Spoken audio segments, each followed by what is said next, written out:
Sebelum kita ke alur ceritanya, jangan lupa untuk like, komen, subscribe, dan nyalakan loncengnya ya. Tanpa berlama-lama lagi, yuk langsung aja kita ke alur ceritanya. Film diawali dengan diperlihatkan seorang duda bernama Gi-hun. Ia bekerja serabutan dan menjadi beban bagi ibunya yang sudah tua. Karena hal itu juga, istrinya meninggalkannya dan menikah dengan lelaki lain. Bahkan hak asuh untuk putri semata wayang mereka juga jatuh kepada sang istri yang sekarang hidup bahagia bersama keluarga barunya. Dengan semua kesialan dalam hidupnya, Gi-hun mencoba menjadi ayah yang baik di hari ulang tahun putrinya. Ia nekat mengambil uang ibunya untuk dilipat gandakan dalam sebuah perjudian. Beruntungnya ia berhasil memenangkan perjudian itu dan mendapatkan uang yang cukup banyak. Namun begitu keluar dari arena perjudian, ia langsung dikejar oleh para rentenir yang ingin menagih hutang pada Gi-hun. Melihat segerombolan rentenir itu, Gi-hun pun segera kabur untuk menyelamatkan uang-uangnya. Namun sayangnya ia tetap tertangkap. Ia mencoba bernegosiasi dan akan membayar separuh hutangnya dengan hasil kemenangannya hari ini. Namun saat ia memeriksa uangnya, ternyata semua uangnya telah hilang. Jadi saat proses pengejaran sebelumnya, ia sempat menabrak seorang gadis yang ternyata gadis itu telah mencuri semua uangnya. Nah, karena tak bisa membayar hutang, rentenir itu pun memaksa Gi-hun untuk menandatangani sebuah kontrak yang berisi bahwa jika Gi-hun tak bisa membayar hutangnya dalam waktu dekat, maka organ-organ tubuhnya akan diambil dan dijual oleh si rentenir. Semua kesialan hidupnya membuat ia frustasi karena di hari ulang tahun putrinya ia tak bisa membelikan makanan yang enak serta hadiah yang indah. Ia merasa telah gagal menjadi ayah yang baik untuk putrinya. Kini dalam hidupnya yang tersisa hanyalah kemalangan serta hutang yang tak akan sanggup ia bayar. Di tengah keputusasaannya itu, Gi-hun pun mendapatkan secercah harapan.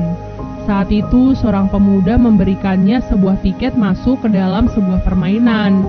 Pemuda itu berkata bahwa jika Gi-hun berhasil menyelesaikan permainan di sana, maka ia akan mendapatkan uang yang sangat banyak.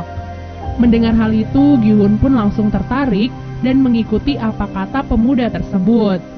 Singkat cerita, Gi-hun dan orang-orang lain yang bernasib sama sepertinya dibawa menggunakan sebuah mobil.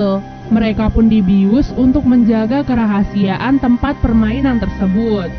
Selain itu, semua HP dan barang bawaan mereka juga disita dan akan dikembalikan nanti saat mereka pulang. Terdapat 456 peserta yang dikumpulkan di dalam sebuah ruangan besar.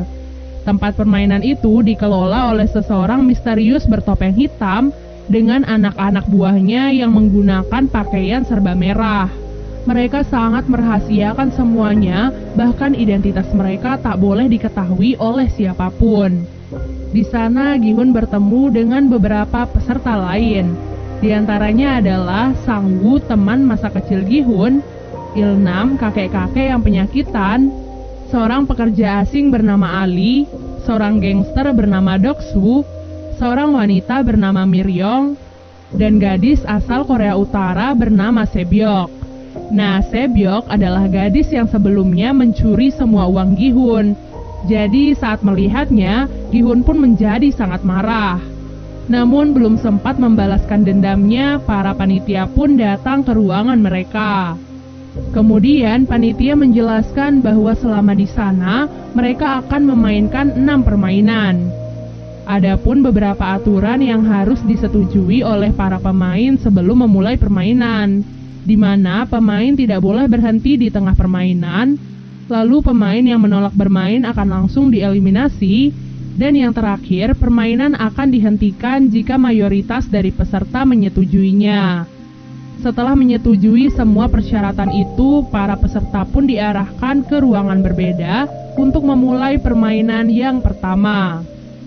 Permainan pertama yang akan mereka mainkan adalah lampu merah, lampu hijau.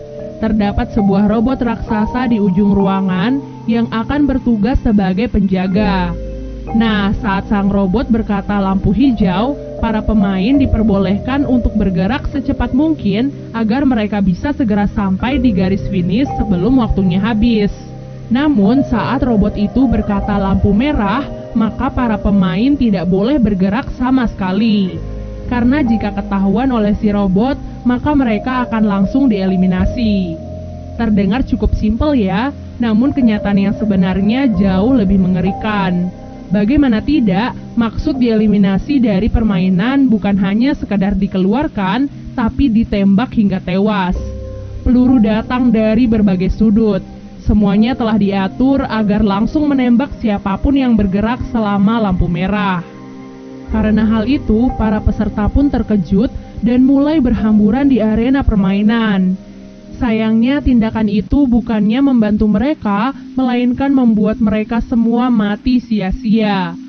Gi-hun dan beberapa pemain yang masih tersisa terpaksa harus terus menyelesaikan permainan meskipun mereka harus melihat ratusan mayat yang tergeletak tak terurus di sekitar mereka. Mereka harus tetap berkonsentrasi agar bisa segera sampai di garis finish dengan aman dan tidak kehabisan waktu.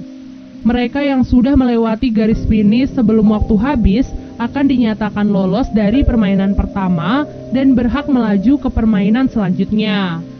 Gi-hun yang sebelumnya tertinggal mencoba untuk berlari sekencang mungkin di detik-detik terakhirnya.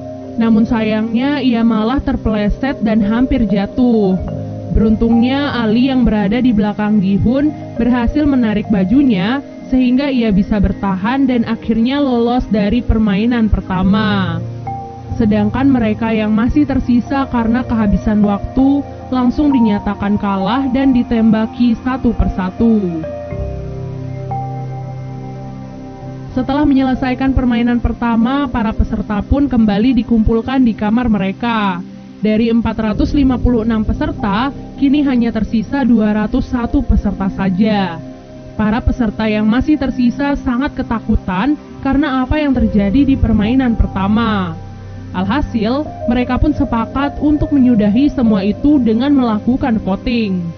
Sebelum melakukan voting, panitia mengingatkan kepada mereka bahwa kini hadiah yang terkumpul sudah mencapai lebih dari 25 miliar. Hal itu diakumulasikan dengan jumlah para peserta yang telah gugur. Dan jika mereka memilih untuk berhenti dari permainan ini, maka mereka akan dipulangkan tanpa membawa uang sepeser pun. Hal itu tentu membuat mereka semua menjadi goyah. Namun pada akhirnya dengan selisih 1 suara saja, mereka pun sepakat untuk menyudahi permainan tersebut.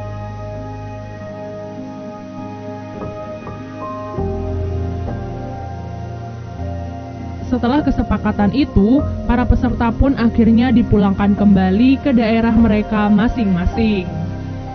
Keesokan harinya, Gi-hun memutuskan untuk pergi ke kantor polisi dan melaporkan sindikat permainan yang kejam sebelumnya. Ia pun menceritakan semua kejadiannya sejak awal mereka dibawa sampai kembali dipulangkan. Polisi yang mendengar semua ceritanya hanya bisa tertawa. Kemudian Gi-hun pun memberikan tiket permainan yang sebelumnya ia dapatkan dari pemuda misterius sebelumnya. Di sana terdapat sebuah nomor telepon yang bisa dihubungi. Namun ketika si polisi mencoba mengkonfirmasi nomor itu, yang mengangkatnya malah seorang wanita biasa. Hal itu pun membuat polisi marah kepada Gi-hun dan menganggapnya telah gila. Tak lama kemudian, seorang polisi bernama Junho baru saja tiba di kantor polisi tersebut. Entah apa alasannya, ia terlihat tertarik dengan tiket permainan yang dibawa oleh Gi-hun. Ia bahkan meminta identitas Gi-hun pada para polisi yang mendengarkan cerita Gi-hun sebelumnya. Junho sepertinya mengetahui sesuatu yang janggal dari permainan tersebut. Tak disangka, ia juga memiliki tiket yang sama persis dengan milik Gi-hun. Tiket itu diketahui milik kakaknya yang sudah lama menghilang. Junho pun merasa bahwa kakaknya pasti ada di tempat permainan tersebut. Di tempat lainnya, Gi-hun yang pulang ke rumahnya merasa kebingungan mencari ibunya. Ternyata ibu Gi-hun saat ini dirawat di rumah sakit karena menderita penyakit diabetes akut. Bahkan dokter menyarankan kepadanya untuk segera melakukan operasi. Namun sang ibu justru memilih untuk pulang karena tak sanggup membayar biaya pengobatan di rumah sakit. Hal itu pun membuat Gi-hun sedih dan kecewa pada dirinya sendiri. Ia bahkan nekat meminjam uang pada mantan istrinya demi bisa membayar biaya pengobatan ibunya. Namun yang ia dapatkan malah hinaan dari suami baru mantan istrinya yang juga bahkan melarangnya untuk mendekati putri kandungnya sendiri. Hal itu pun tentu membuat Gi-hun marah dan langsung menghajar lelaki tersebut. Kini Gi-hun pun sadar bahwa apa yang dikatakan panitia permainan itu benar adanya. Dunia luar jauh lebih kejam dari apa yang terjadi di dalam sana. Mereka akan tetap dikejar hutang dan mati di tangan rentenir. Semua kenyataan pahit dunia pun membuat Gi-hun dan yang lainnya tertarik untuk masuk lagi ke dalam arena permainan. Pada malam harinya mereka semua pun berkumpul dan dijemput seperti saat pertama kali ikut serta. Namun kini yang berbeda adalah mereka bisa lebih mempersiapkan diri karena sudah tahu apa yang akan terjadi di dalamnya. Dari arah lain, Junho ternyata juga ikut menyusup ke dalam mobil. Kali ini ia bertekad untuk bisa masuk ke dalam arena permainan agar bisa menemukan kakaknya yang hilang. Ia pun menghajar seorang panitia dan mengambil kostumnya agar ia bisa menyamar tanpa diketahui oleh siapapun.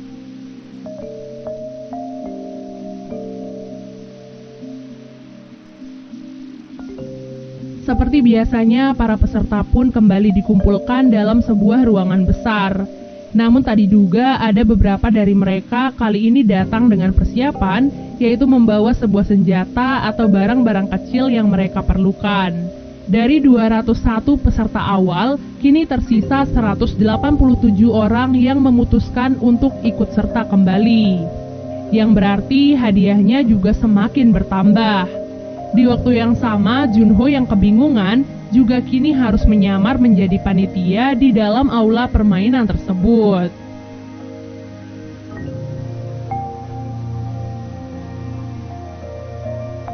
Pada malam harinya, Sebyok yang membawa pisau kecil pergi ke toilet dan mencoba menyusup lewat ventilasi. Dengan bantuan Miryong, ia pun berhasil masuk ke dalam ventilasi dan melihat apa yang terjadi di ruangan lainnya. Di sana ia melihat bahwa para panitia sedang membuat gulali berskala besar. Namun ia tak tahu apa yang akan dilakukan dengan semua gula tersebut.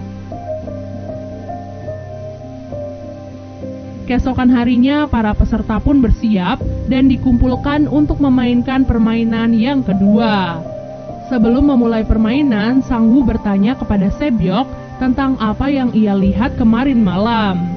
Ia pun berkata bahwa permainan kali ini pasti merupakan permainan masa kecilnya. Sedangkan Sebyok yang berasal dari Korea Utara pasti akan kesulitan. Oleh sebab itu, Sebyok pun memberitahunya bahwa ia melihat para panitia membuat gulali. Setelah mendengar hal itu, Sang-woo pun langsung teringat akan permainan masa kecilnya, di mana terdapat lelehan gula yang diberikan dalam bentuk yang berbeda-beda. Tugas mereka adalah mengikis gula tersebut sesuai dengan bentuknya. Itulah mengapa ia sengaja mengambil bentuk segitiga karena merupakan bentuk yang paling mudah. Namun anehnya, Sang-woo tidak memberitahu teman-teman terdekatnya tentang hal itu dan malah membiarkan mereka memilih bentuk-bentuk yang sulit. Seperti contohnya Gi-hun mengambil bentuk payung dan kakek Ilna mengambil bentuk bintang. Peserta memiliki waktu 10 menit untuk menyelesaikan permainan kali ini. Bagi peserta yang gagal membuat bentuk yang sesuai, maka mereka akan langsung dieliminasi atau ditembak. Hal itu pun membuat para peserta yang lain panik dan semakin ketakutan. Mereka semua berusaha sekeras mungkin untuk mendapatkan pola yang diinginkan.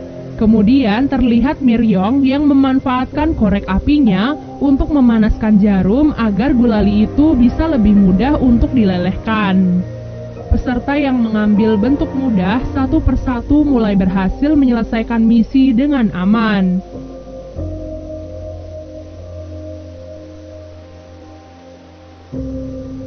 Namun yang menjadi masalah adalah para peserta yang mengambil bentuk-bentuk yang sulit. Ditambah mereka juga dikejar oleh waktu yang semakin berkurang. Dalam proses permainan itu, Junho pun mulai dicurigai oleh panitia lain karena ia terlihat kebingungan dan seperti tidak mengetahui tugasnya di sana. Di menit-menit terakhir, Gi-hun pun mendapatkan ide cemerlang agar ia bisa menyelesaikan misi dengan cepat. Saat itu, ia melihat bahwa gulali mereka telah memiliki polanya. Jadi yang harus mereka lakukan adalah menjilati gulali itu sampai bisa dipisahkan dari polanya tersebut. Hal itu adalah cara tercepat yang bisa mereka lakukan saat ini jika ingin selamat. Para peserta yang melihat Gi-hun pun langsung mengikuti triknya. Tak disangka hal itu pun sangat membantu mereka, sehingga beberapa peserta termasuk Gi-hun dan kakek Ilnam berhasil menyelesaikan misi dengan aman. Namun ada seorang peserta yang gagal mencoba melawan seorang panitia. Oleh sebab itu, panitia yang lain pun langsung menembak peserta yang lain agar mereka tidak memiliki kesempatan untuk melawan. Peserta itu pun menodongkan pistol ke arah panitia tersebut dan memintanya untuk melepaskan topeng. Namun begitu ia melepaskan topengnya, ia pun langsung ditembak oleh penyelenggara permainan. Jadi semua panitia di sana telah memiliki perjanjian bahwa mereka dilarang membuka topeng atau identitas mereka di dalam aula permainan, kecuali saat mereka berada di dalam kamar dan sendirian. Semua itu dilakukan untuk menjaga semua kerahasiaan dari permainan tersebut. Dan part 1 pun akhirnya selesai.